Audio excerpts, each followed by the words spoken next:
still ahead tonight. Find out what it takes to make News 13's Mark Jenkins scream like a girl. Pride and precision meet power and speed when the U.S. Air Force Thunderbirds take to the sky. The elite performance squad is in town from Las Vegas, giving you the chance to get an up-close look at the capabilities of one of the world's most advanced aircraft. And yesterday, they took News 13's Mark Jenkins up for the ride of a lifetime. Many kids dream about one day becoming a jet pilot.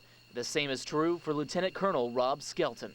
Grew up around airplanes. My granddad flew, and had the opportunity to go for a flight with my dad when I was a young middle schooler, and was just fascinated by airplanes. And then it's just an honor and incredible privilege to be able to do that now for the Air Force. Skelton flies the number 7 jet for the U.S. Thunderbirds. He's the squadron's second in command and has logged more than 3,300 hours in the cockpit, including 1,900 hours in the F-16, which is what we're flying today.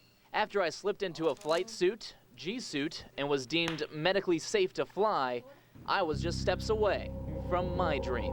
As you stand on the flight deck in your gear, you can't help but feel like a superhero or even a movie star. But no matter how many times you watch Top Gun, nothing can prepare you for riding in a high-performance jet.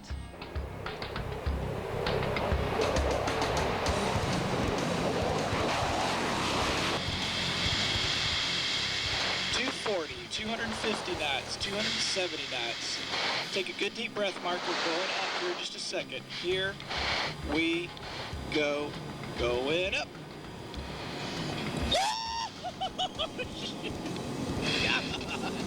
And believe me, you go from a standstill to nearly 420 miles an hour. Just a matter of seconds. It's hard not to scream like a girl. From takeoff, Lieutenant Colonel Skelton then showed me some of the maneuvers the Thunderbirds do in their program, from a big upside-down loop to a barrel roll, and if that wasn't enough, he let me hang out for a few. Nice. Then it came time for the big one. Okay, Mark, I tell you what we're going to do. We're at the point where we can probably go ahead and get ready to pull 9 Gs. All right. 9 Gs is 9 times the force of gravity. And I'm going to accelerate us out to about 450 to 500 miles an hour. On land, you feel 1 G. At 9 Gs, it's like having 9 times your body weight laying on top of you.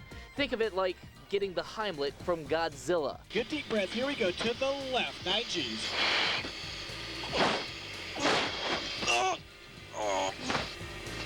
All right, Mark. How you feeling? Oh, man. Almost lost there for a second, but it was good. Oh, my Nice. gosh. Thinking I swallowed my lips. But unfortunately, I wasn't good. In the next few minutes, I did some talking to a bag. Tell you what, 9 Gs is serious. It's the big boys game, that's for sure. 20 minutes later, with a full bag and a heavy heart, I returned to land. With added respect for all fighter pilots, their squads, their machines, and the freedom they share with all Americans. I was grateful for the experience, one I'll cherish for the rest of my life. Mark Jenkins, News 13, on your side. What a trip, I tell you. Mark did recover from that, and he was smiling today.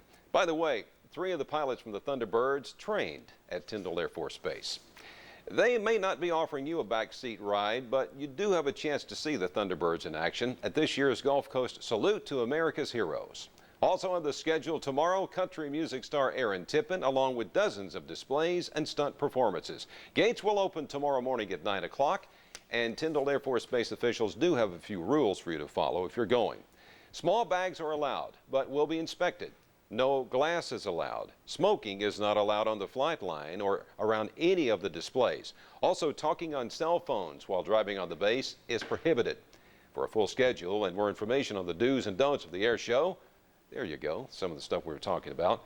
To find out more, visit WMBB.com. Look for Gulf Coast Salute.